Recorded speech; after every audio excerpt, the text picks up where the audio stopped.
Soy el Dr. Jiménez Acosta y el objetivo de este podcast es conversar con expertos en temas relacionados con la ciencia, la investigación y el deporte, para que nos sirvan de inspiración y de fuente de conocimiento.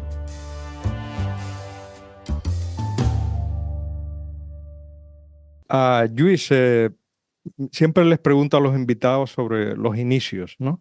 Y me interesa mucho conocer un poco qué fue lo que te indujo a ti o te inspiró a dedicarte a la biología. Si fue algo que tenías de familia, a alguien que te inspirara o fue una cosa espontánea. ¿Por qué decidiste dedicarte a la biología? Pues hola, muchísimas gracias Paco por tenerme aquí en tu podcast, en primer lugar. Y decirte que, bueno, yo desde que tengo noción y recuerdo siempre he querido ser biólogo, incluso cuando no sabía lo que era ser biólogo, ¿no? Y esto puede sonar raro, pero bueno, uno al final pues acaba dedicándose, si, con un poquito de serendipia, a lo que uno quiere. Yo lo que creo que me marcó, y esto lo he contado alguna vez, es que mi abuelo era de un pueblo muy pequeñito de la provincia de Huesca, que linda con la provincia de Lérida, Ujú, y es un pueblo al cual yo fui a las vacaciones de verano durante bastantes años, ujú, entre mis 8 y mis 14 años probablemente, y alrededor de los 9, 10 años, pues resulta que la casa de mi abuelo ujú, estaba al lado de una de las carnicerías del pueblo. ujú, Y esta carnicería estaba al mando de un matarife, en el ujú, sentido técnico de la palabra, ujú, que se llamaba Marcelino Pena. Y Marcelino, que era muy amigo de mi abuelo, me venía a buscar, entre comillas, cada mañana, como a las 6 o las 7 de la mañana, muy pronto, ujú. para que le ayudara, entre comillas, imagínate lo que podía ayudar yo, ¿no? Con 9 años, a sacrificar el cordero Ajá. que iba a procesar, que lo iba a dejar reposando todo un día y que iba a vender sus partes a partir del día siguiente, ¿no? Ujú. Y bueno, yo no sé si has estado alguna vez en lo que es un procesamiento de un animal de la forma clásica. No. Y esta persona lo hacía con una delicadeza y con un arte muy profesional Ajá. y me iba explicando todas las partes. Imagínate lo que podía yo entender, ¿no? Pero Ajá. claro, de repente abría el abdomen, abría el tórax y decía, mira, aquí están los pulmones, aquí está el hígado, aquí están los riñones. Ajá. Y de repente yo, sin darme cuenta, estaba recibiendo una clase de anatomía en primera persona, ¿no? Sin duda. Y bueno, yo creo que alguien hubiera salido corriendo despavorido, pero yo me quedé absolutamente anonadado con ello. Y creo que eso fue una de las primeras imágenes que recuerdo que me encaminaron, que yo quería intentar entender qué es lo que pasaba por ahí, ¿no? Y qué es Ajá. lo que tenían, ¿no? Ajá. Y en la segunda imagen nos vamos hasta mi primero de BUP. Sí. Yo soy de la época de GB y de BUP, Sí. y BUP es el bachillerato unificado polivalente que había entonces. Ujú. Primero de UP sería el equivalente ahora a lo que es la tercero de la enseñanza secundaria obligatoria, tercero de la ESO, ¿no? Ujú. Y en primero de UP, pues tuve la suerte de tener, siempre hay una persona con nombre y apellidos, ¿no? Eso es. Hay un profesor de ciencias, en Ujú. este caso se llamaba Saturnino Valle, Ujú. y don Saturnino, en la escuela que yo estaba en aquel momento en Barcelona, pues nos habló de Mendel. Nos Ajá. habló de Gregor Mendel y fue la primera vez que alguien mencionaba la genética. Y a mí yo quedé fascinado. Yo quedé fascinado porque de Ajá. repente de que los seres vivos tenían caracteres que se transmitían de padres e hijos, lo cual explicaba por qué nos parecíamos los Ajá. hijos a los padres y por qué nuestros hijos se parecían a nosotros. Ujú. Una obviedad, pero que cuando te la cuentan y te explican los cromosomas que hay detrás, imagínate una clase introductoria de la genética, ¿no? Ujú. Entonces yo decidí, en aquel momento, Sí. implícitamente, mirando para atrás, yo dije, esto es lo que me interesa. Yo Ajá. quiero dedicarme a esto. Y fíjate tú lo que son las cosas, que he acabado dedicándome a la genética, con lo cual soy uno de los privilegiados que llevo Ujú. años disfrutando con mi trabajo. Ujú. Vengo de oír unas conferencias en las cuales he estado en Pamplona y estaba interviniendo Juan Luis Arzuaga, sí, no sé si lo conoces, un paleontólogo, sí, sí, y ha sí. dicho una cosa con lo cual me siento muy identificado. Él dice, yo llevo no sé cuántos años de vacaciones, porque yo no he trabajado nunca, porque trabajar, yo Sí, no lo entiendo esto como un trabajo, lo entiendo como un disfrute, y eso así, es. y así lo interpreto yo. Sí. Eh, Desde luego, lo del tema del matarife fue una clase de anatomía brutal. No sé cómo no decidiste hacerte cirujano, la verdad, porque era... Fíjate que era un animal, ¿eh? Fíjate que no era, evidentemente, ya, sí, sí, sí, sí. pero bueno. Y bueno, hiciste entonces biología en Barcelona y luego hiciste el doctorado allí Mira, y... yo hago biología en Barcelona, Sí, en la Universidad de Barcelona, que antes la llamábamos la Central, sí. relación a la Autónoma de Barcelona, Ujú, ahora se llama simplemente Universidad de Barcelona. Y tuve pues también el honor de ser de la promoción que inauguramos el actual edificio de la Facultad de Biología, ¿no? Allá por el ujú, año 81, ¿no? ujú, Hace unos cuantos años ya de esto. ujú, Y bueno, pues como te imaginarás, pues era una licenciatura de las clásicas en el sentido de que ahora ya no existen estas licenciaturas de 4 asignaturas por año, 5 años, 4 por 5, 20 sí, asignaturas. Esto es lo sí, que había. sí, Ahora sí, con la cantidad de grados sí, que sí, hay es muy difícil, ¿no? Y la cantidad de optativas, ¿no? sí, Había asignaturas tan obvias como genética. Y sí, había una asignatura que se llamaba genética molecular, ¿no? Y entonces yo, evidentemente, la genética era obligatoria, la molecular era optativa, ujú, las cursé y me asesoré y de repente, claro, cuando llegó el momento de licenciarme y yo quería seguir investigación, ujú, le pedí a una de mis referentes en genética, que es la tercera persona que te voy a nombrar aquí, que ujú, se llama Rosé González. Rosé González, toda una persona referente en genética en la Universidad de Barcelona, y le digo, mira, yo quiero trabajar en esto, ujú, pero por lo que veo es difícil aquí, en la universidad no hay ofertas de contrato, bueno, en aquel momento eran becas, no eran ni contratos. sí, Y me dice, lo que tú tienes que hacer es cruzar la avenida Diagonal. Si vemos Barcelona, sí, el campus de Pedralbes de la Universidad de Barcelona sí, está cruzado por la avenida Diagonal ujú, y delante de la Facultad de Biología, que está el Palacio Real, detrás del Palacio Real había un centro que yo ignoraba de su existencia, que era el Centro de Investigación y Desarrollo del CSIC. ajá, Y ahí trabajaba Pedro Puigdomènech, que era físico, lo que pasa que había hecho una tesis en biofísica ujú, y que era probablemente en aquel momento, estamos hablando del año 86, en ujú, aquel momento era una de las personas más avanzadas en genética molecular de todo el país, de toda España. Con lo cual, usé con buen criterio me dijo, mira, si tú quieres especializarte en esto, tienes que ir con los mejores, ¿no? sí, Y me dio un excelente consejo. Me sí, dijo, ponte en contacto con Puigdomènech. sí, Y Puigdomènech lo único que pasaba es que él trabajaba en maíz.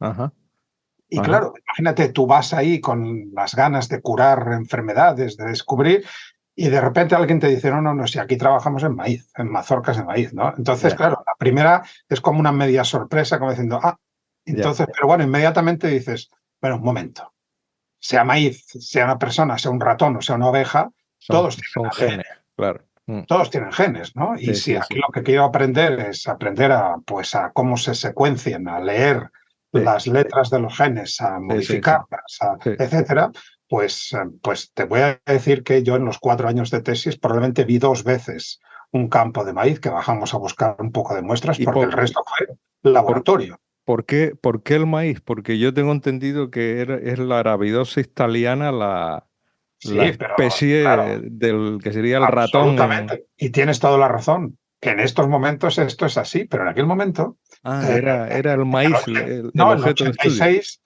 digamos, las especies de estudio eran las especies de consumo, ¿no? Y naturalmente el maíz. Lo que pasa que no sabíamos entonces, y a mí me tocó también lidiar con ello, que el maíz es probablemente una de las plantas que tiene el genoma más complicado. Ah, Porque a diferencia de lo que ocurre con esta planta de los bordes de los caminos, que es una planta que es la Arabidopsis, que es una plántula que crece muy rápido, ujú, pues que tiene un genoma muy compacto y que apenas tiene ADN intergénico. El maíz es todo lo contrario.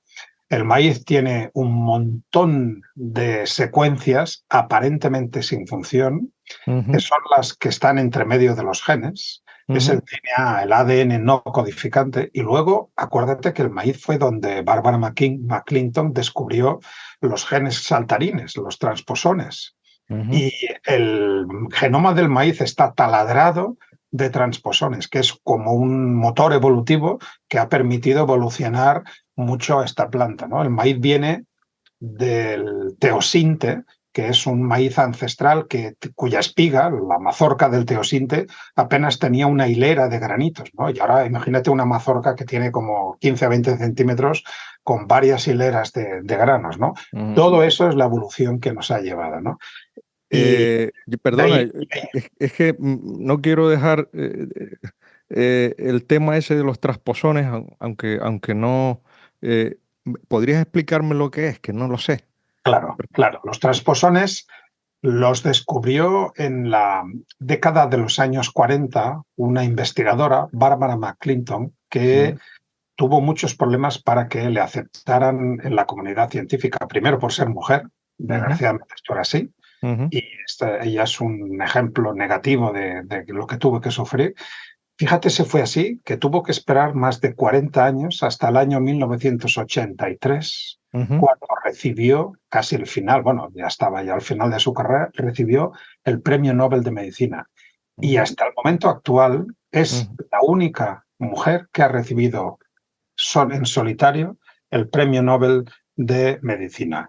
ujú, Los genes saltarines son ujú, un fragmento de ADN ujú, que contiene información para una proteína que se llama transposasa, que lo ujú, que hace es cortar los extremos de ese transposón, de ese fragmento de ADN, y insertarlos al azar en alguna otra parte del genoma. ujú, Esto es lo que hacen. Son genes saltarines, genes que movilizan. Entonces, como saltan, pueden ujú, saltar encima de otro gen ujú, e inactivarlo. Y ujú. entonces están generando mutaciones. Pero Ajá. también pueden saltar cerca, no Ujú, dentro, sino cerca de otro gen que estaba medio dormido o inactivado. Y ujú, como son muy potentes estos elementos móviles en cuanto a promover la expresión, pueden ujú, reactivar el gen. O ujú, sea, que bien sea porque reactivan o porque silencian genes, ujú, cambian el genoma de las especies. Por eso, los transposones, que nosotros también tenemos un montón en nuestro genoma, se ujú. considera que son uno de los mayores motores de la evolución. Es lo que ha generado más diversidad, más mutaciones que luego la selección natural pues ha establecido, ¿no? Aquellas mutaciones que son válidas, que les dan una ganancia, una mayor adaptación al medio ambiente, son las que acaban siendo fijadas, Ya. y aquellas que son pues detrimentales o que son deleterias o que causan problemas, pues desaparecen. Y así funciona la evolución. ¿Y qué función tiene? O sea, es simplemente la evolución, digamos, ha mantenido esto por favorecer No, la diversidad. es una invención de la evolución. En algún momento los transposones ya están en bacterias. O sea, Ajá. las bacterias, que son los organismos supuestamente más simples que conocemos, que Ujú, precedieron a todos los eucariotas, los seres vivos se dividen entre procariotas y eucariotas. Los ujú, procariotas son las microorganismos, bacterias, y ujú, los eucariotas son todos los demás, animales, plantas, etcétera, levaduras, etcétera, ujú, ¿no? ujú, ujú, Las bacterias ya tenían transposones y las bacterias llevan en la Tierra nada menos que 3.500 millones de años. ujú, La ujú, Tierra tiene 4.500 millones de años. Por lo ujú, tanto, es ancestral ya la presencia de transposones, un fragmento de ADN que captura la información genética de una proteína que es capaz de procesar el recorte, el salto y la inserción en otro sitio, ¿no? Esto Curioso. evidentemente no ocurre de la noche a la mañana, sino Sí, que sí. tras Ujú, muchos años esto se establece, se optimiza, luego ujú, aparecen diferentes familias de transposones que saltan de forma distinta, que contienen secuencias de forma distinta, y esto ujú. lo que hace es generar variabilidad genética, que es Sí, lo que necesita la selección natural para actuar. sí, sí. Interesante. Siguiendo un poco con tu formación, has mencionado a Pere Puigdomènech. ¿Algún otro mentor personal que te haya influido en tu carrera? Pues es que la carrera de cualquier científico o científica está marcada por las personas con quienes trabajas. Y esto al final, y hay que agradecerlo. Y esto es yo siempre lo recuerdo, ¿no? Hago la tesis con Puigdomènech en maíz. Él sabía que a mí me interesaba acabar trabajando en animales y eventualmente en seres humanos, que es lo que Mm, hago ahora. ujú, Pero en aquel momento no lo veía yo nada claro, ¿no? Resulta, de nuevo, la serendipia, que no es la fortuna, sino es esta situación inesperada que da lugar a hechos y acontecimientos que no anticipabas. ujú, Pues de nuevo, la serendipia me hace que Puigdomènech, en su estancia postdoctoral, había estado en Berlín y había coincidido con un tipo, con un investigador que se llamaba Gunther Schutz. ujú, Gunther Schutz es una persona que estudiaba los genes que se regulaban por hormonas esteroideas, o sea, por el glucocorticoides, etcétera. Tú le ujú, das esta hormona y hay unos genes que se activan, ¿no? Bueno, esto lo ujú, estudiaba este señor. Y este señor, pues, acabó mudándose de Berlín a Heidelberg, al ujú, sur de Alemania, ujú, al centro del cáncer alemán, lo que se llama en ujú, alemán Deutsche Krebsforschungszentrum, DKFZ. ujú, Es el mayor centro de investigación que hay en Europa. Es un enorme edificio donde hay más de 4.000 o 5.000 investigadores solamente en ese edificio, ¿no? ujú, Y Pera me pone en contacto con Gunther Schutz y durante mi cuarto año de tesis tengo la ocasión de hacer una estancia de verano ahí ujú, para aprender pues a cómo se trabaja con ya la genética y con el ADN, en este caso de ratones, ujú, saltando del maíz a los animales, ¿no? ujú, Me encanta lo que veo. Al parecer, lo que yo hago, pues también le parece bien a Gunther y me dice, cuando tú acabes la tesis, ¿qué vas a hacer? Y yo digo, pues todavía no lo sé, pero me gustaría seguir aquí. Y me dice, pues no te preocupes, tú cuando acabas la tesis tienes un contrato aquí esperándote al día siguiente. qué bueno, Pues qué claro, bueno. imagínate, ¿no? Claro. Ujú, Pues yo dije, pues de cabeza, de cabeza. Y para ahí nos fuimos ahí con mi mujer, ahí, primero con cada uno de los dos con las manos en los bolsillos y una maletilla, ujú, y estuvimos 5 años ahí, y qué bien. regresamos con un camión de mudanzas y con dos hijos. Qué bien, qué bueno. Buah, una experiencia estupenda. Bueno, vienes a España digamos, trabajas ya en el CSIC, ¿no? En el Centro Nacional Bueno, de Biotecnología. regreso a España y primero regreso con lo que se llama un contrato de reincorporación del ministerio, que es lo que al cabo de los años se convierte en los contratos Ramón y Cajal, que están Ujú, en aquel momento todavía no estaban.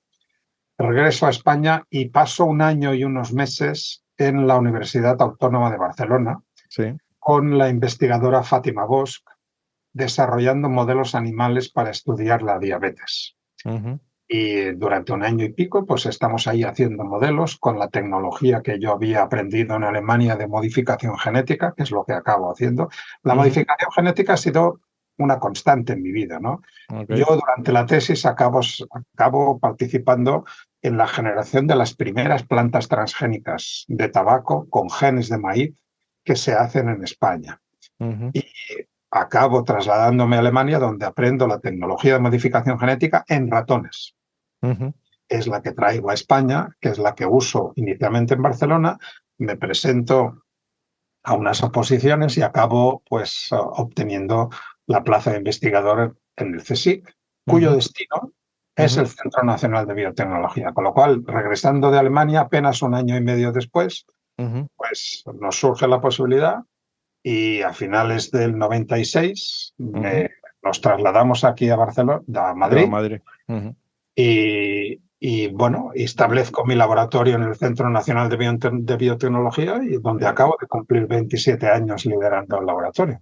Que no es- me gustaría preguntarte por las líneas de investigación que tienes actualmente. Vamos, sería muy largo en todos estos No, años. no, yo he estado siempre trabajando en lo mismo, ¿no? De alguna manera. Primero, fíjate que tanto en maíz como en ratón, a mí siempre me ha interesado cómo estaban los genes situados dentro del genoma y Ujú, por qué unos estaban funcionando y otros estaban apagados, ¿no? ¿Cómo se regula esto, ¿no? ujú, Y esto me llevó a trabajar con un gen modelo, un gen experimental que lo utilizábamos para responder las preguntas, que se llamaba tirosinasa. Y el ujú, gen de la tirosinasa es una enzima que oxida el aminoácido tirosina a una serie de compuestos intermediarios que acaban dando lugar a la melanina, que es el pigmento. ujú. Entonces, claro, cuando este gen no funciona, pues no hay síntesis de pigmento y se produce una situación en ratones y en hombres y en muchos otros animales de albinismo, ¿no? De la pérdida de pigmento, ¿no? Y Sí. eso lo utilizábamos nosotros de una forma experimental, porque, digamos, un ratón mutante, un ratón blanco albino, con los Ujú, ojos rojos cuando no tiene pigmentación, nosotros, mediante modificación genética, podíamos corregirle esa mutación y restaurar la pigmentación, ¿no? Y ujú, podíamos utilizar este sistema para aprender a modificar genéticamente de una manera mejor, etcétera, ¿no? ujú, Lo que pasa que nosotros publicamos varios artículos y en el año 93 ujú, un oftalmólogo británico me ujú, escribe pidiéndome los ratones que estoy trabajando en ellos, los que hemos restaurado la pigmentación.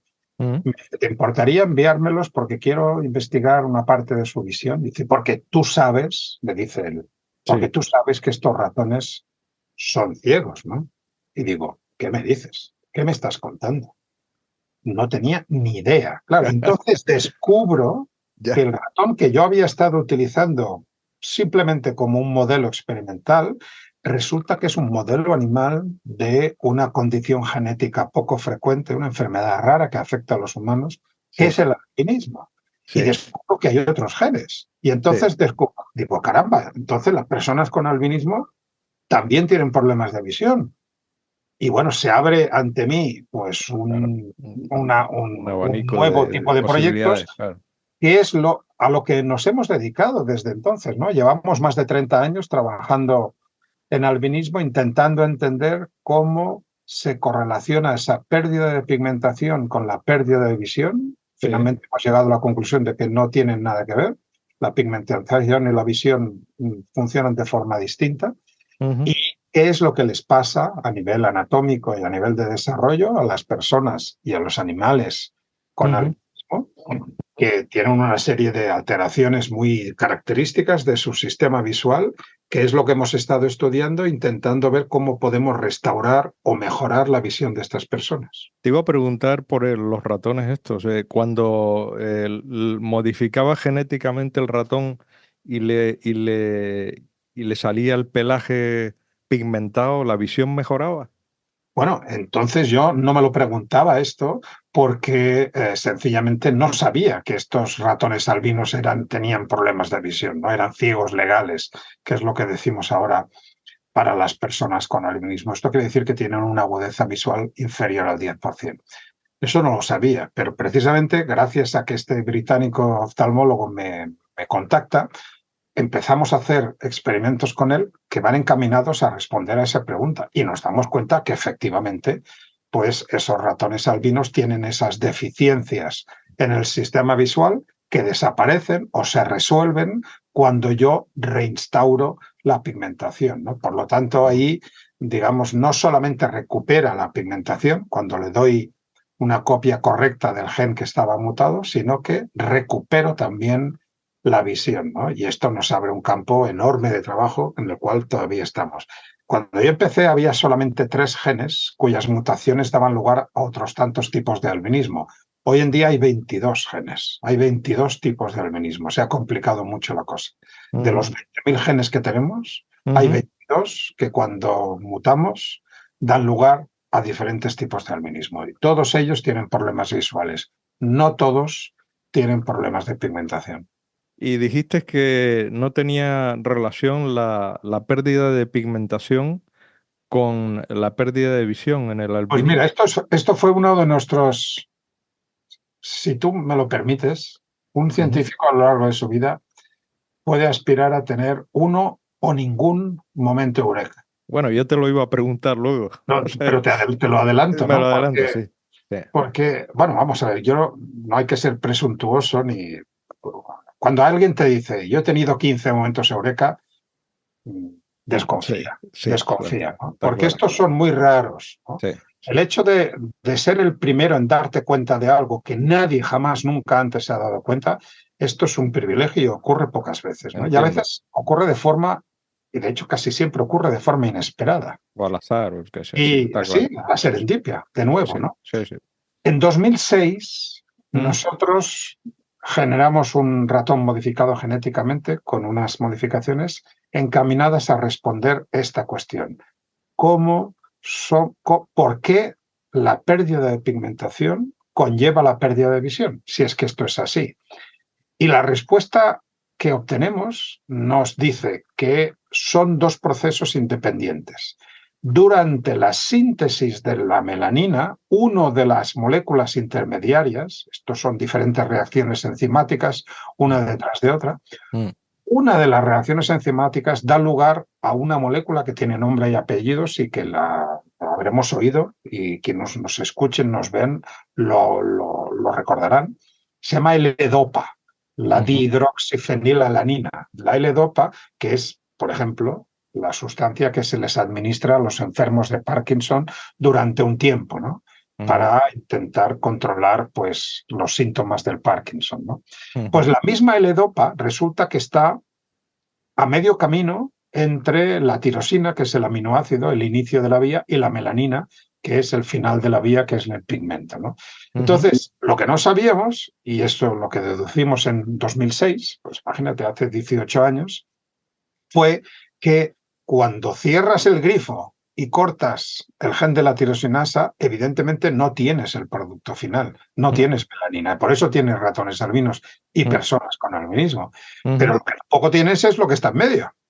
Con lo cual, lo claro. que nos preguntamos nosotros es, ¿va a ser la dopa, la ausencia de dopa en el ojo, la causante de esos problemas de visión? Y esto lo resolvimos con una modificación genética ingeniosa de un doctorando que tuve, una persona que hizo la tesis conmigo, Alfonso Lavado, que era de Zaragoza y que Ujú, era farmacéutico, había hecho farmacia en la Universidad de Navarra y él se fue después a Estados Unidos y ha triunfado y ahí sigue investigando en Estados Unidos, que ujú, él preparó la siguiente modificación. Él hizo un ratón ujú, sobre los ratones albinos que era capaz de aportar dopa en la retina de estos ratones albinos, pero no pigmento. ujú, Entonces, si la dopa era suficiente para restaurar su visión, pero no para la pigmentación, pues lo debíamos poder comprobar. Y exactamente fue lo que sucedió.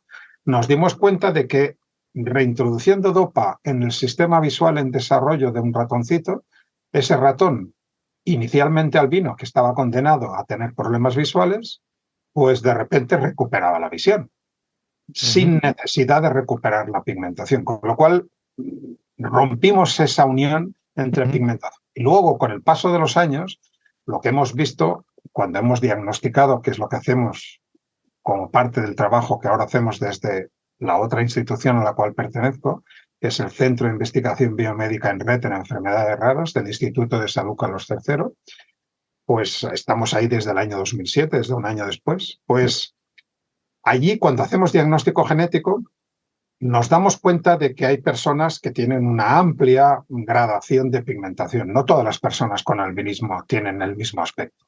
mm, Las hay que tienen un pigmento que sería, tú no la identificarías como persona con albinismo, ujú, porque tiene una pigmentación como la tuya, como la mía, y ujú, no lo verías.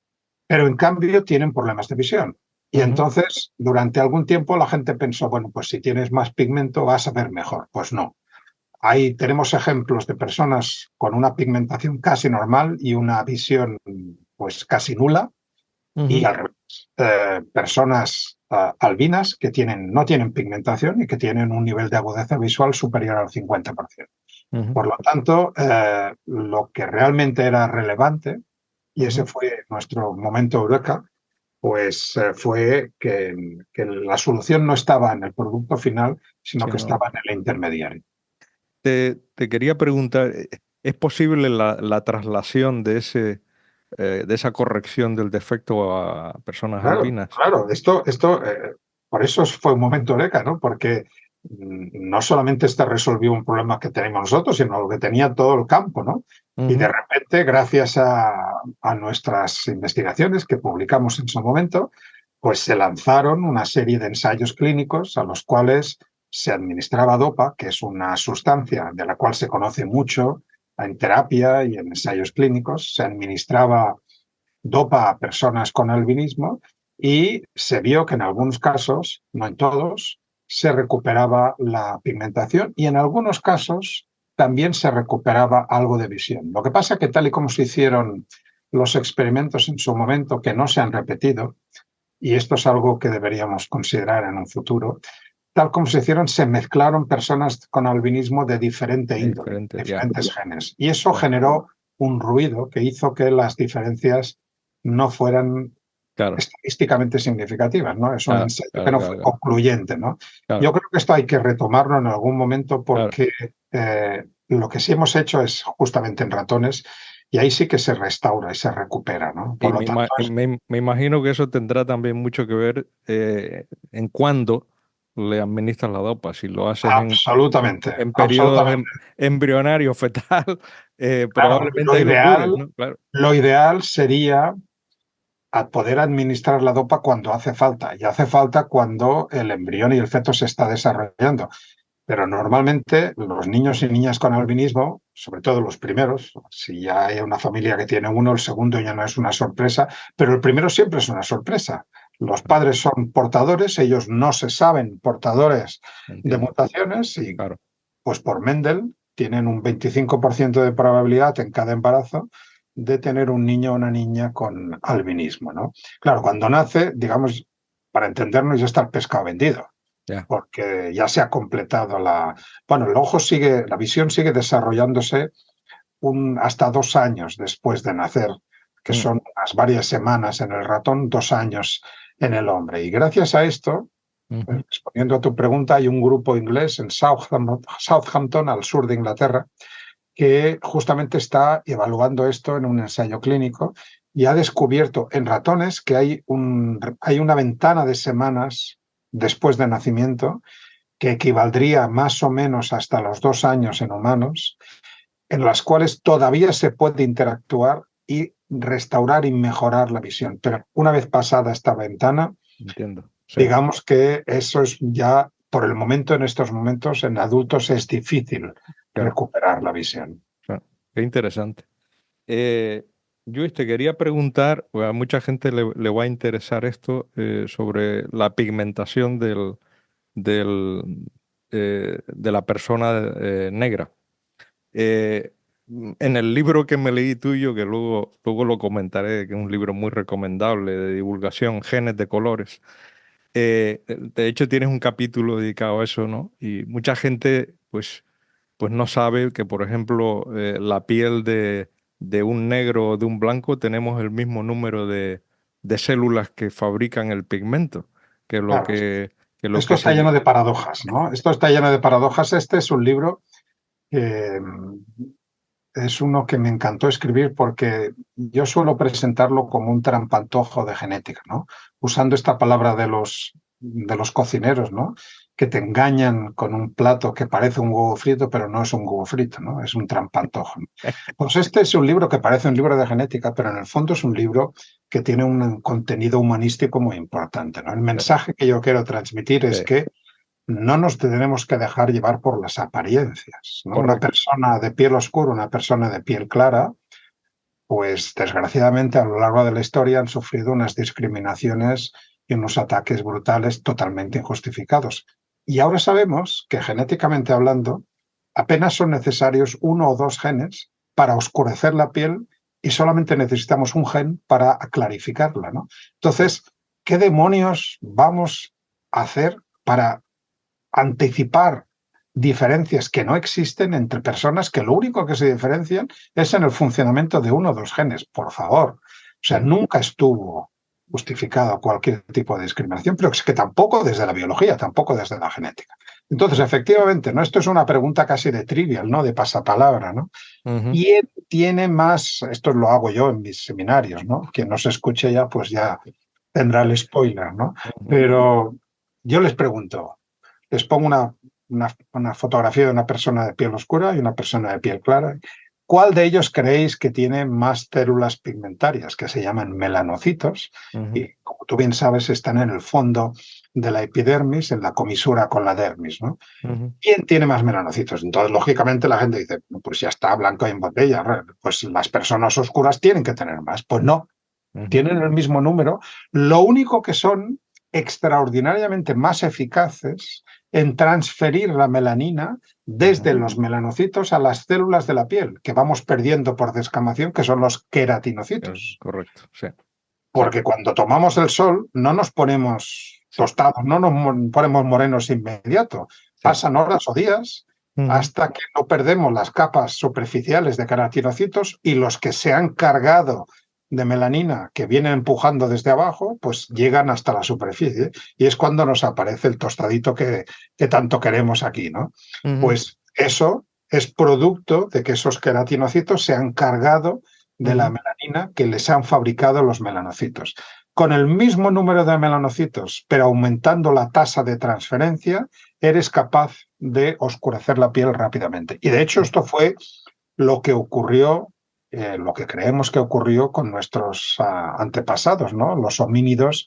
Ujú, Acuérdate que los humanos venimos de África, el ujú, género humano, y que inicialmente estábamos en la jungla y que ujú, teníamos un aspecto muy similar al que tienen hoy en día pues los chimpancés, ¿no? En el sentido de que los chimpancés tienen una piel sin pigmento, rosadita, lo que ujú, pasa es que tienen la piel cubierta de pelo, que es la ujú, que los protege frente al sol. ujú, Pero cuando nos fuimos desde la jungla a la sabana, que hacía mucho calor, ujú, ahí para controlar la temperatura, las mutaciones que fueron más beneficiosas fueron las que permitieron perder el pelo y ujú. aparecer las glándulas sudoríparas, porque al Sí, sudar sí, baja la temperatura del cuerpo, sí, ¿no? sí, Entonces, mantiene la termorregulación. de hecho, los chimpancés solamente tienen glándulas sudoríparas en la palma de las manos, Las ¿no? palmas, sí, sí. Entonces, la pigmentación Mm, fue una respuesta que apareció tras perder el pelo. Claro, si perdemos el pelo, pero mm, estamos expuestos al sol, tú bien mm, sabes, ujú. que aparecen primero lesiones cutáneas que pueden malignizar, Sí, carcinomas que pueden metastatizar y acaban llevándose por delante la vida de la persona. sí. Por Pero lo que, tanto, aquellos que no tienen capacidad de protegerse, digamos, desaparecen. La evolución los barre. En correcto. cambio, aquellos que mediante alguna mutación al azar logran oscurecer la piel, tienen una ventaja. No solamente frente al sol para protegerse, sino también porque impiden la degradación de una vitamina, que es la vitamina B9, que es el ácido fólico, el folato, que es necesario para el desarrollo tanto de los gametos, de los óvulos y el esperma, también para el desarrollo fetal. El folato se degrada muy fácilmente con la luz ultravioleta Sí. y, en cambio, con las pieles oscuras se mantiene. Por lo tanto, aquellas personas o aquellos ancestros nuestros que oscurecieron la piel fueron los que triunfaron. De Sí, hecho, todos nosotros venimos de mm, seres humanos que tenían la piel oscura. Por lo sí. tanto, cuando nos referimos a las personas de piel negra como los diferentes, no es cierto. Los diferentes somos Somos nosotros nosotros, los efectivamente. que hemos perdido esa pigmentación. Sí, sí, sí, La sí. perdimos cuando salimos de África y nos fuimos, por ejemplo, hacia el norte de Europa, Exactamente. Mm, donde esa piel oscura, pues que tanto nos había servido en África, claro, resulta que esa piel oscura ya no nos servía tanto en el norte, donde apenas veían el sol, claro, porque ahí sí que necesitábamos el sol para otra vitamina, para la vitamina D. correcto. Y Mm, si no teníamos vitamina D suficiente, teníamos raquitismo y también se moría la gente. sí, sí, Por lo tanto, ahí la siguiente mutación que apareció fue la que clarificó la piel. Un solo gen, el receptor de melanocortina. Ese es el que clarificó la piel y aparecieron las personas mutantes que son los pelirrojos. Las personas pelirrojas que tienen una piel muy clara y por eso hay multitud de pelirrojos en el norte de Europa y sí, por eso en Escocia, en Gales, en Irlanda tienen un 30% de pelirrojos Sí. Mientras que aquí en España pues tenemos apenas un 1 o un 2%. De luego todos esos comentarios que dice debería de hacernos reflexionar. A mí ya me lo ha hecho desde hace tiempo. Y a mucha gente que está escuchando esto, de que realmente el ser humano, la persona por defecto, es la de raza negra. De Efectivamente. ahí Y es que donde... somos más parecidos a lo que estamos dispuestos a aceptar.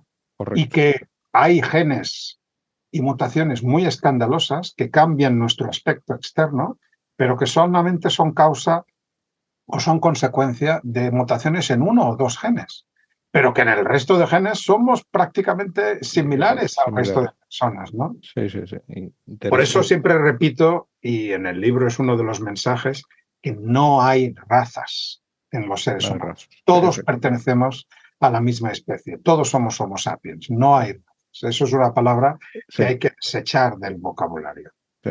Comentaste así de pasada el gen receptor de la melanocortina, que tengo que confesarte que a pesar de ser dermatólogo, he aprendido un montón de cosas en tu libro.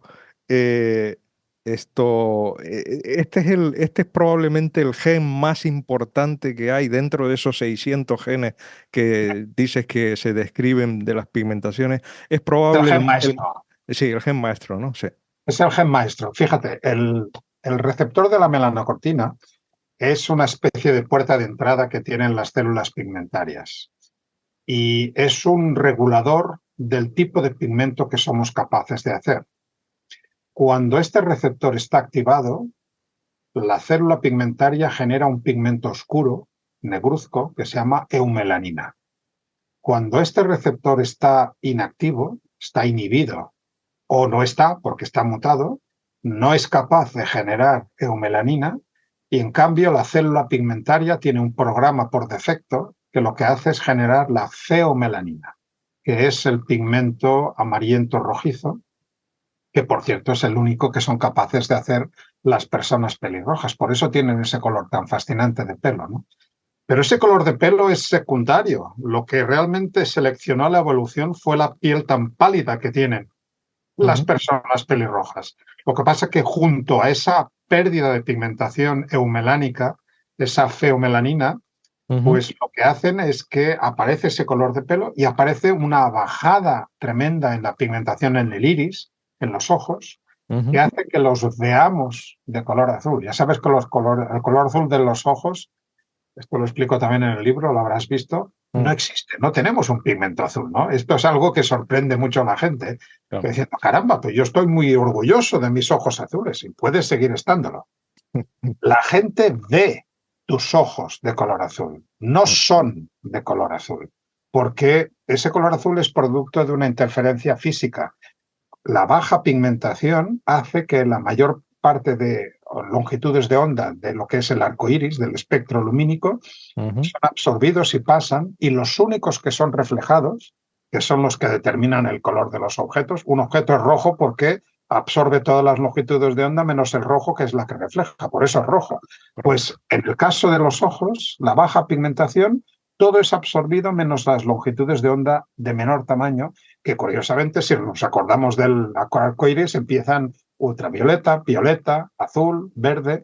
Por Ujú, eso, cuanto menos pigmentación tienes, más azul se ve tu ojo. Cuando tienes un poquito más, se ve verde, y cuando tienes ya un poquito más, ya empieza a tener el color marroncito, que es el más común de los colores de ojo. De hecho, ujú. fíjate, esto es una cosa que también es sorprendente, ¿no?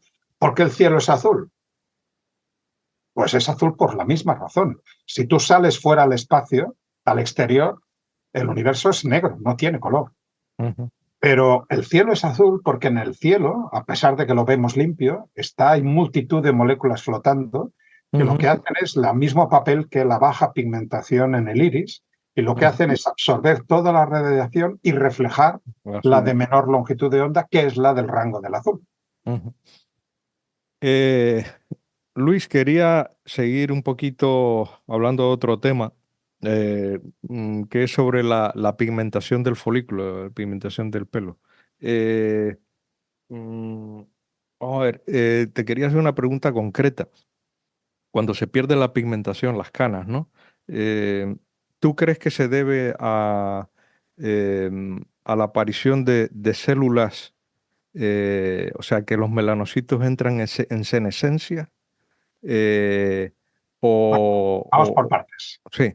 Vamos por partes. En el folículo piloso, lo que tenemos es una vaina de queratina, el pelo es queratina, que Ujú, va creciendo desde la base y va saliendo, ¿no? Entonces, en la base es donde están los melanocitos que ujú, hacen lo que saben hacer, que es fabricar melanina, y se la van dando a los queratinocitos, que son los que van construyendo la vaina del pelo, que se va cargando de ese pigmento. ujú, Esos melanocitos vienen de un bolsillito que está a medio camino entre la superficie y lo que es el folículo, la cripta del folículo, ujú, que es donde están las células madre que dan lugar a los melanocitos. Continuamente desde este bolsillito, las ujú, células se van reproduciendo y van diferenciándose, es decir, se van convirtiendo en melanocitos y bajan y caen a la cripta donde está el folículo piloso y siguen pigmentando. ujú, Claro, cuando envejecemos, una de las primeras cosas que sucede es que esas células madre se extinguen, ujú, dejan de funcionar y llega un momento que el ciclo de autorreplicativo se para y ujú, llega un momento que son las últimas células las que son capaces de pigmentar. A partir de ese momento, ese folículo piloso ya no pigmentará jamás. ujú, Ese folículo piloso se convierte en una cana. Claro, ¿qué otra manera tenemos de vaciar activamente ese bolsillo que está en los folículos pilosos? Pues con las hormonas del estrés. ujú, Las hormonas del estrés, en particular adrenalina, noradrenalina, cortisol, sobre todo un estrés continuado elevado, gente que está sometida a mucha presión, gobernantes, ¿no? Simplemente hay que tomar una foto de cuando alguien. Cogemos a Pedro Sánchez, que es una persona relativamente joven, nuestro presidente, ¿no?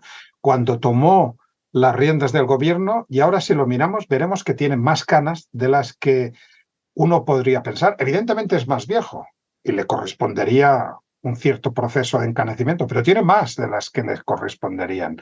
Y esto sabemos desde hace unos pocos años que justamente el tener sistemáticamente elevadas las hormonas del estrés activamente vacía esos bolsillos de ujú, células madre. Por lo ujú. tanto, encanecemos porque envejecemos y encanecemos porque nos preocupamos demasiado. Contra lo primero poco podemos hacer, pero contra lo segundo sí, con lo cual Ujú. tranquilidad y buenos alimentos. Te lo preguntaba porque hay también algunos trabajos en los cuales se ve que es posible la reversibilidad del pigmento. Por ejemplo, no sé si has leído algún trabajo que salió hace unos pocos años en Barcelona de un grupo de gente, de pacientes afectados de carcinoma de pulmón, que les daban uno de estos medicamentos anti-PDL1 y gente totalmente canosa se les pigmentaba el pelo. Es decir, que algo Estas son hay. situaciones, no, vamos a ver, esto tienes toda la razón, pero me estás hablando de situaciones que no son habituales. Son situaciones muy características, muy específicas, en los cuales, por ejemplo, si tú inactivas el PD1, el PDL1, que es un regulador del sistema inmunitario, pues de alguna manera potencias la respuesta del sistema inmune. Por eso se utiliza en terapia contra cáncer, ¿no? Ujú, Pero eso puede tener unas consecuencias, que algunas de ellas pueden ser incluso positivas, ¿no? Como esa repigmentación, ¿no? De alguna manera tú, mediante esta y quizá otras intervenciones, no es que repuebles el bolsillo, sino que eres capaz de acabar de convencer a algunas células residuales que estaban por ahí para que vuelvan a convertirse en melanocitos y vuelven a repigmentar. Esto en determinadas situaciones puede hacerse, ¿no? Pero en general, digamos, una persona que no esté sometida a este tipo de ya, tratamientos entiendo, sí, sí. no va a repigmentar. Por lo tanto, esa creencia popular de que si te sale una cana, te la arrancas y así, no, si te sale No, una no, cana y te la arrancas, te sale otra cana en el mismo está sitio. claro, está Y, claro, sí. y lo que hay que hacer es disfrutar de las canas, que bien bonitas son. Eh, bueno, quería preguntarte, Luis, algunas preguntas ya un poquito más, digamos, filosóficas. Venga. Por ejemplo, mm, todo esto que hemos hablado de la evolución. Eh, Ahora han salido incluso algunos libros sobre la existencia de Dios y todo eso, porque siempre, de un punto de vista científico, es muy difícil explicar, cuando conoces un poco la evolución y la genética, explicar la existencia de un creador de esto, ¿no? Y es difícil bueno, de creer el relato bíblico, ¿no? Entonces, ¿tú qué piensas de esto, de la dualidad que hay entre la Bueno, yo, existencia de yo un esto, creador y... yo esto, pues humildemente lo tengo bastante claro. Yo creo que son planos distintos. Un plano es la biología. Yo no necesito irme a ninguna interpretación fuera de la biología para interpretar qué es lo que nos ha ocurrido y cómo hemos llegado hasta aquí, porque han aparecido las especies. Tenemos toda una explicación de la evolución que nos ha llevado hasta aquí. Y a mí me satisface esta explicación, creo que está demostrada científicamente, pero bueno, digamos, hay otras personas necesitan o se sienten pues mejor o más satisfechas con otro tipo de explicaciones y otro tipo de creencias que me parecen muy respetables. Y simplemente yo creo que no podemos discutirlas ni enfrentarlas, ¿no? Ujú, Claro que puedes ser una persona científica y ser creyente, de la misma manera que puedes ser científico y no creyente, o creyente y no científico, ¿no? Todas las ujú, combinaciones son posibles, sencillamente porque estamos comparando peras con manzanas, son cosas distintas. ujú, Uno es el plano del conocimiento, que ujú, está basado en observaciones experimentales y en el método científico, y otro es el plano de las creencias, que son muy respetables y que las creencias no hay que demostrarlas. Uno cree o no cree, y ya está. ujú. Está claro. Quería preguntarte por la investigación en España, ¿no? Siempre es una de las reflexiones que le pregunto a todo científico, porque tradicionalmente desde la época de Ramón y Cajal en sus libros, Severo Ochoa, toda esta gente se quejaba mucho de la esterilidad de la ciencia en España, y aunque hemos crecido muchísimo, ¿no?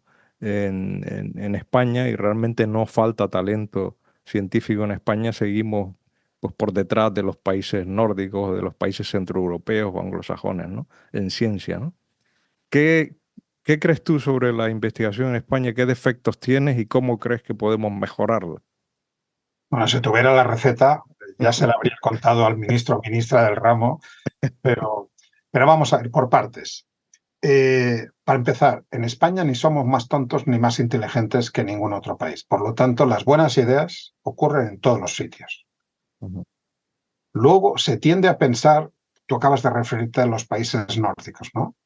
Uno tiende a pensar, es que ellos invierten en ciencia porque son ricos. Y yo te respondo, no, son ricos porque invierten en ciencia.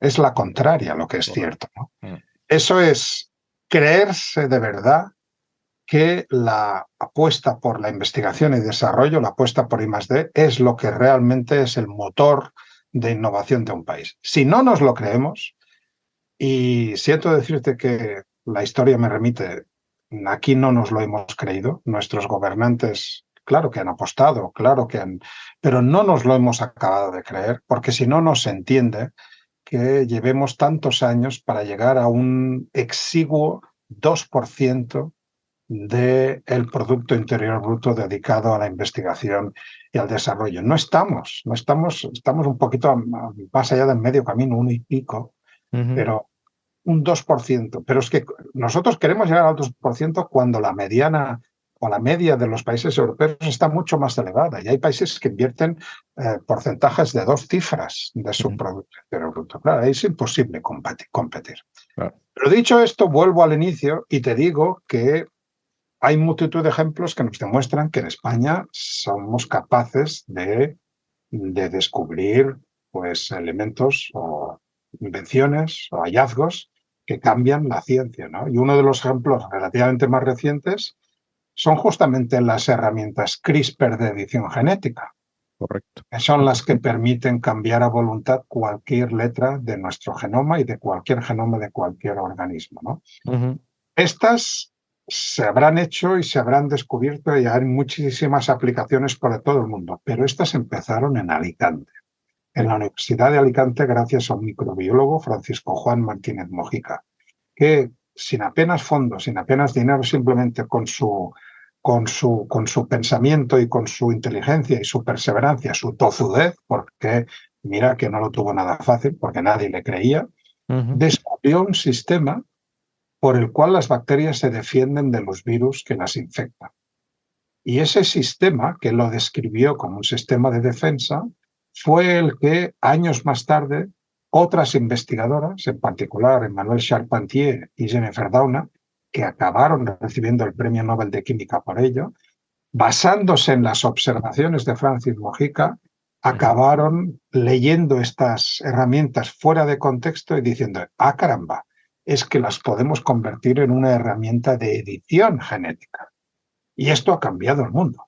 Sí. Y esto todo el mundo ahora está utilizando estas herramientas. La palabra CRISPR, que es un acrónimo en inglés de lo que ocurre con las secuencias de ADN, se Ujú. inventa en Alicante. O sea, lo que todo el mundo tiene en boca ahora y en todos los laboratorios del mundo, esto surgió en Alicante. Y desde Alicante al resto del mundo. Por lo tanto, este es un ejemplo de que incluso en la peor de los escenarios y en el peor de los paisajes, pues también hay espacio para que ocurran eso. Lo que pasa es que si queremos fomentar que aparezcan estas ideas brillantes, estos momentos eureka, lo que tenemos que hacer es aumentar la base, porque esto es un tema estadístico. Sí. Si solamente tienes 10 grupos, pues puedes esperar que quizá uno de ellos se le ocurra algo magnífico, ¿no? Si Mm. tienes 3, ya tienes un problema. Si tienes 100, Sí. puedes esperar que a 10 se les ocurra algo. Si tienes 1000 grupos, tienes 100 posibilidades, etcétera, ¿no? Me refiero que aumentando la base de la pirámide, puedes llegar más alto en la pirámide. Ujú. Para llegar más alto en la pirámide, no tienes que poner una piedra encima de la otra, tienes que aumentar la base. No. Tienes que tener muchas más piedras, muchos más laboratorios, nunca mejor dicho, picando piedra, Ujú. intentando descubrir cosas que nadie había investigado para que de vez en cuando alguien llegue a la cima. Mm. Pero Es si no tienes una base eh, muy grande, malamente. la financiación es importante, pero también socialmente la gente tiene que considerar más a la ciencia, porque Mira, si socialmente la gente no reclama ciencia, el político no se mueve. acuérdate que acabamos de pasar una pandemia terrible, ¿no? Que se ha llevado por delante millones de personas, ¿no? Y decíamos, vamos a salir mejores. La ciencia nos ha salvado. Claro que nos ha salvado la ciencia, ¿no? Pero parece que una vez ya hemos resuelto la pandemia, pues ya nos hemos olvidado. Y Mm. resulta que los problemas que teníamos antes de la pandemia los seguimos teniendo. Están aquí esperándonos.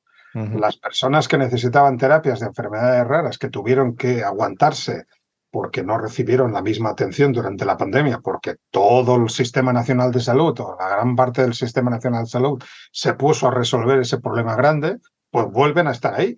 Por lo Ujú. tanto, digamos, no podemos hacer inversiones así de golpe y después olvidarnos. Claro, Lo que realmente acaba una política. siendo productivo Claro, es la inversión constante. claro, La claro, claro. inversión constante y sobre todo facilitando la vida a los investigadores, ¿no? Los Claro. investigadores, que la gestión de los fondos que conseguimos sea lo más transparente, por supuesto, que aquí Claro, trabajamos con dinero público, con claro. lo cual esto es sagrado, transparente, pero que sea operativo. Una carrera estable para el Una investigador. carrera estable y operativa, ¿no? Claro. Y yo creo que si somos capaces de aumentar la inversión y ese aumento, sostenerlo durante un periodo mínimamente largo, mínimamente digo 5 años, ya te digo, fíjate, te lo fío yo muy pronto, 5 años, pues yo ya firmaría. Y Ujú. esto nos daría un empuje tremendo, ¿no? Si con todo lo que nos está cayendo Ajá. seguimos siendo líderes en algunos campos y seguimos siendo capaces de descubrir y de publicar y de describir hallazgos nuevos que nadie antes había visto, imagínate lo que seríamos capaces con Con, una mayor con- inversión. sí, está claro. Oyéndote hablar antes de Francis Mójica, me imagino que estarás a favor de que tenían que haberle incluido en el premio Eh, Nobel por con supuesto, las otras dos, ¿no? por supuesto. Mira, fíjate, en toda la historia de España solamente tenemos dos personas que han recibido el premio Nobel de Ciencias, ¿no? Santiago Ramón y Cajal y Severo Ochoa. E incluso Severo Ochoa, acuérdate que cuando lo recibió ya no era español. En las estadísticas se lo contabilizan como norteamericano, que era el pasaporte que tenía. Él había nacido en España, pero había renunciado, ¿no? Sí. Entonces lo contamos nosotros como tenemos dos y se acabó. Mm, Entonces, el que ha estado más cerca de conseguirlo, ha habido otros, pero el que ha estado más cerca ha sido sin duda Francis Mojica.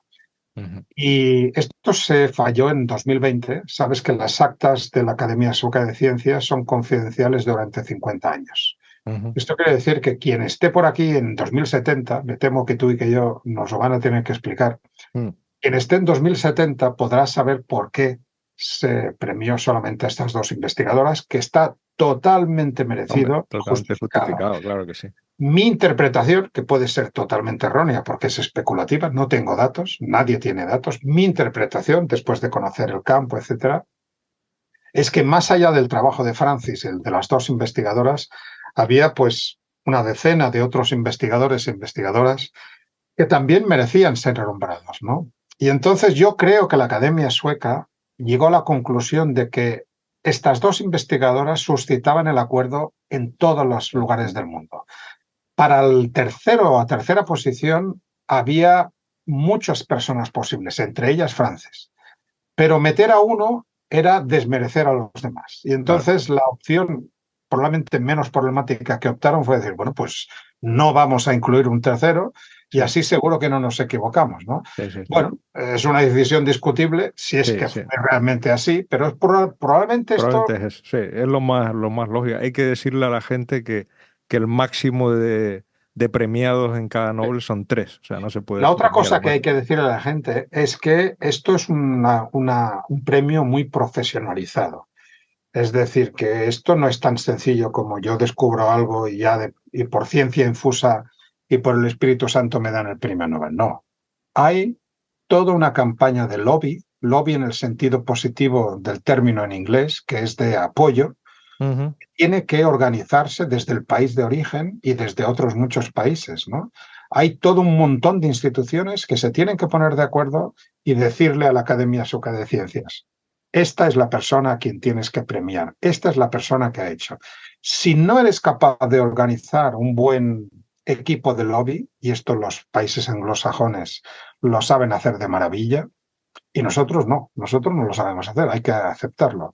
Mm. Si no somos capaces de hacer un buen equipo de lobby, me temo que por muy relevante que sean nuestras investigaciones, difícilmente lo vamos a conseguir. Yo creo que el ejemplo de Francis y el haberlo tenido tan cerca y no haberlo conseguido nos debería hacer reflexionar para el futuro.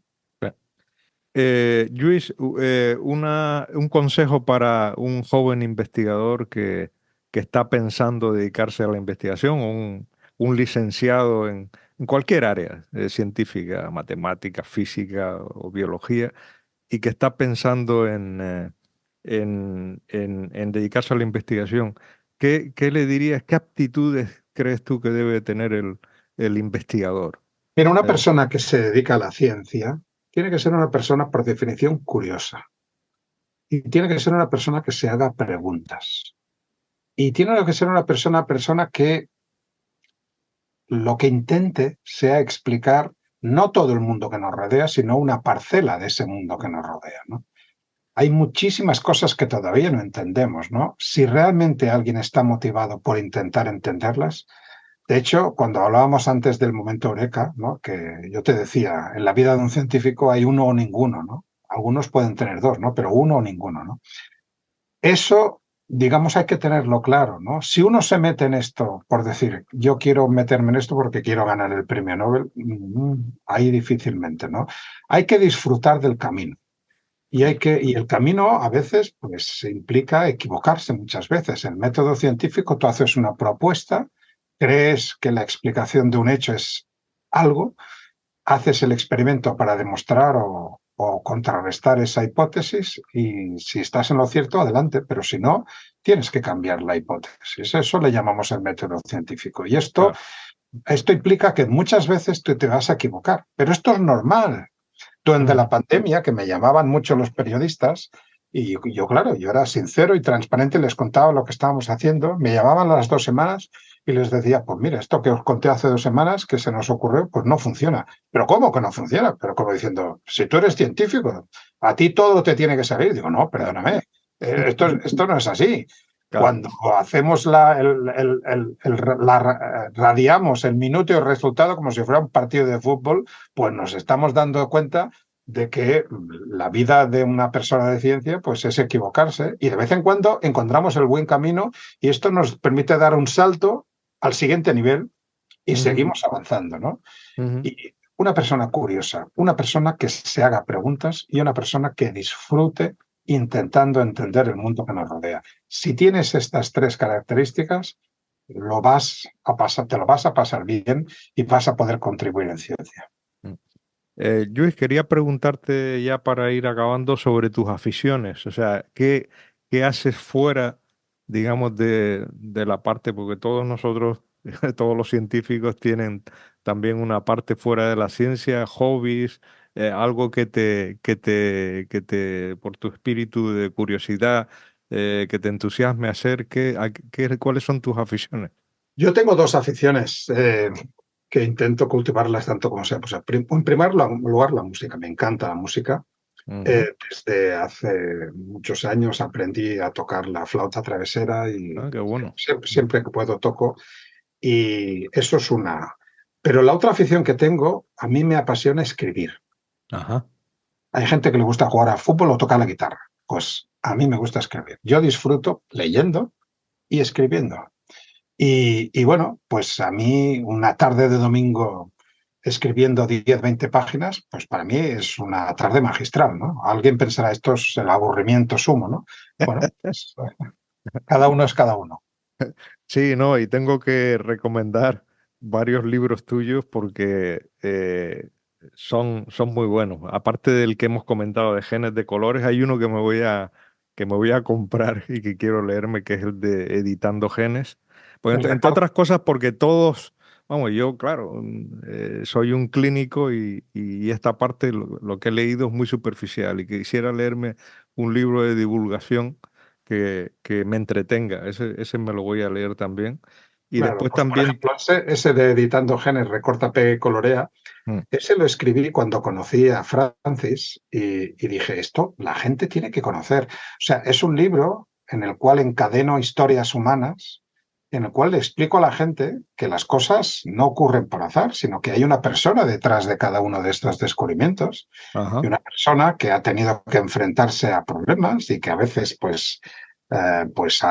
se ha equivocado o le han puesto una zancadilla, que también hay de esto en la ciencia. No somos aquí seres de virtud, seres claro, de luz. O correcto. sea, aquí en Sí, la sí, ciencia, como en cualquier otro colectivo, pues hay personas que son absolutamente memorables y otras que no lo son tanto. sí, entiendo. Después también tienes otro libro que es sobre enfermedades raras. ¿Por qué mi hijo tiene una enfermedad rara? Esto es importante esto lo escribí precisamente desde mi experiencia de más de 18 años de diagnóstico genético, de transmitir esta información a las familias.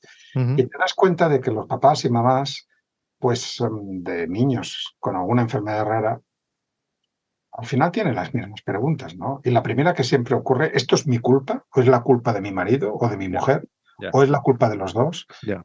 Y, por ejemplo, eliminar estas situaciones de culpa, ¿no? De culpa, claro, Del azar de la genética, ya, el explicarles que no están solos, de que a claro. pesar de ser raras, hay otras familias que también tienen estos mismos niños, etcétera. Pues todas estas situaciones es lo que intenté describir en ese. La definición de enfermedad rara es por cuántos casos de... Una enfermedad rara es una definición puramente estadística, ¿no? Sí, En el sentido de que en Europa la definimos como aquellas que afectan a menos de una de cada 2.000 personas nacidas. Todo vale. aquello que esté por debajo de una de cada 2.000, por ejemplo, el albinismo es una de cada 10.000, 20.000 personas nacidas. Pero la fibrosis quística, que es la más común de las enfermedades raras, afecta a una de cada 2.000, 5.000 personas. Ok, perfecto.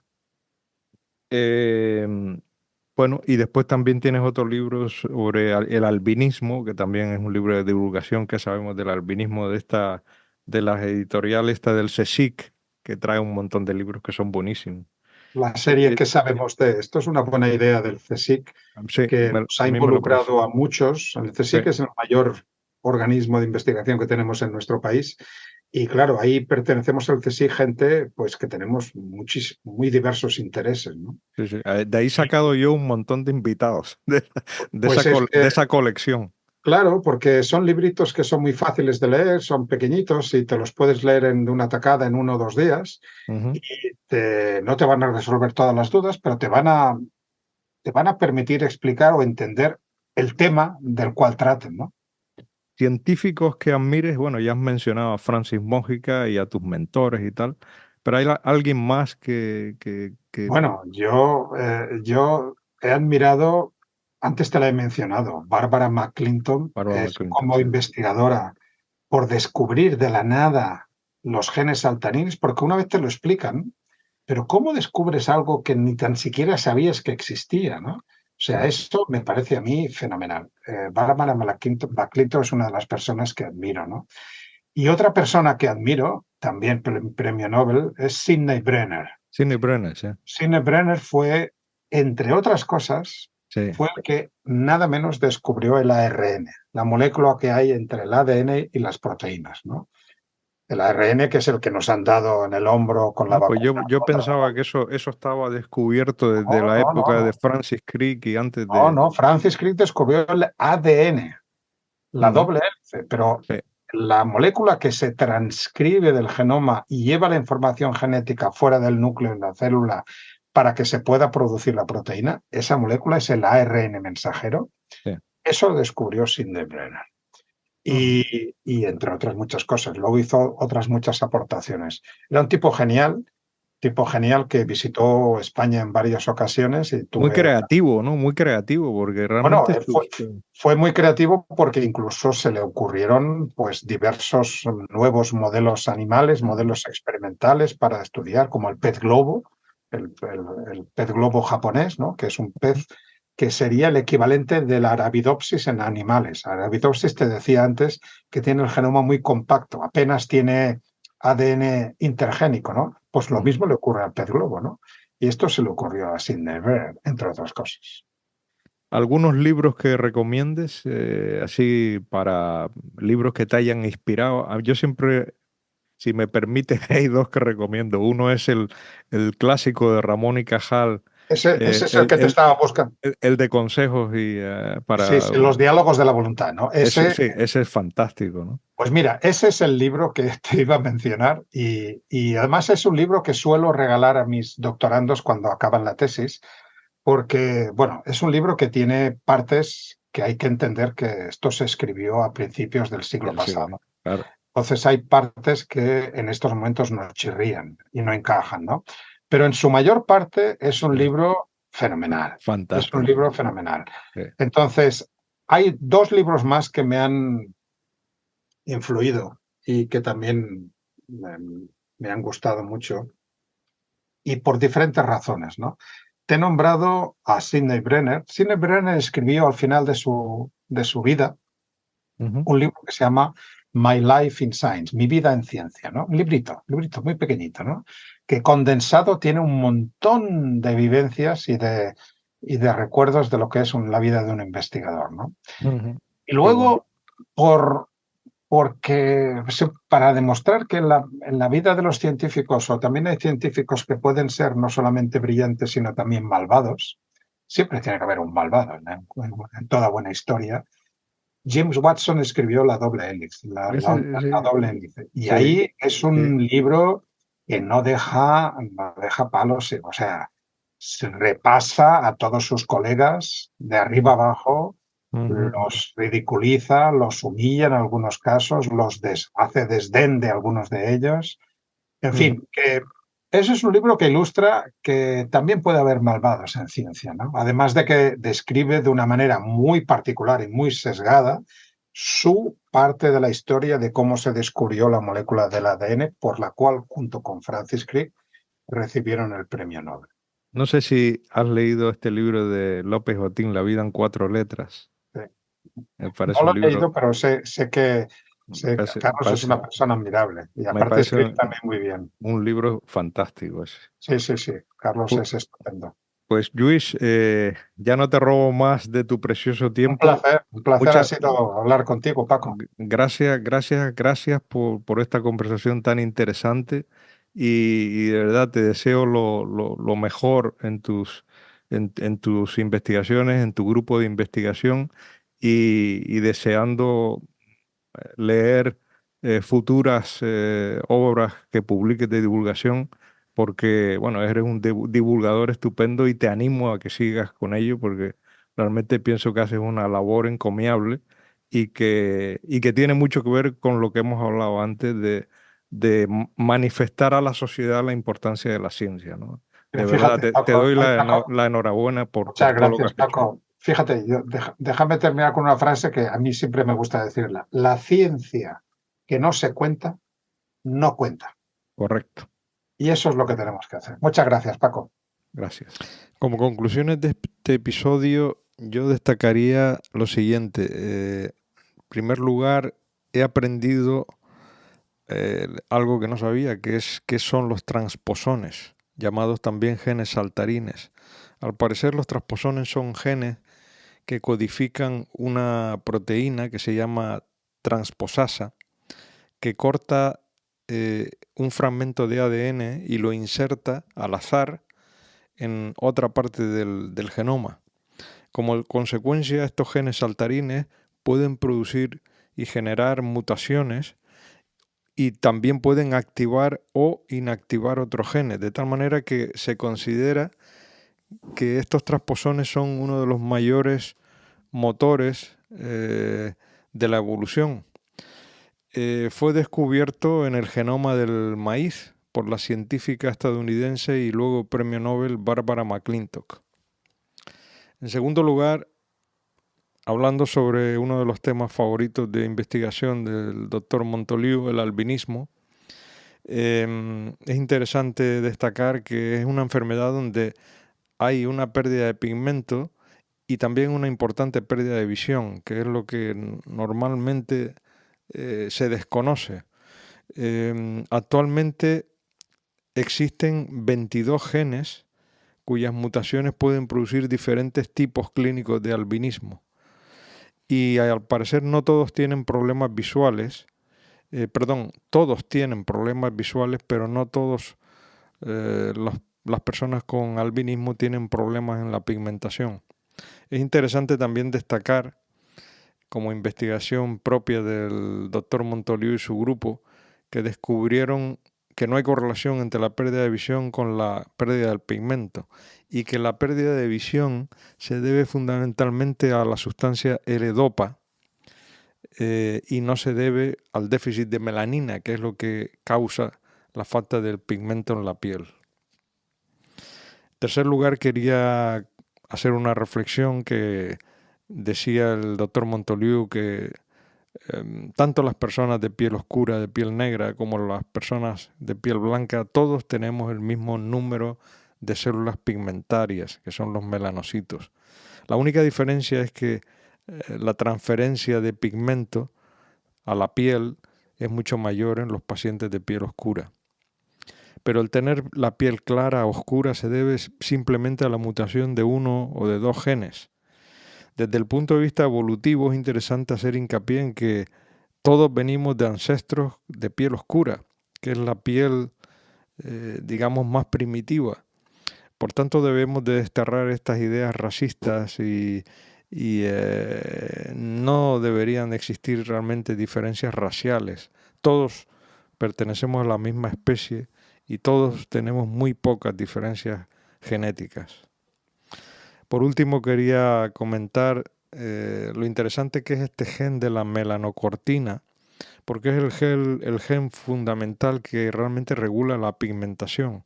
Cuando cuando esta proteína de este receptor de la melanocortina que está en la membrana de la célula del melanocito. Cuando este receptor está activado, el melanocito produce el pigmento marrón característico, que es la eumelanina. Pero si este receptor está desactivado o no está presente en el melanocito, entonces el melanocito produce otro tipo de pigmento que se llama feomelanina, que es la responsable de la piel clara, de la piel rubia, de las personas pelirrojas. Y nada más, amigos, este ha sido el episodio de hoy, un episodio para mí estupendo, de los mejores que he grabado con el profesor, investigador y gran divulgador científico Lluís Montoliu.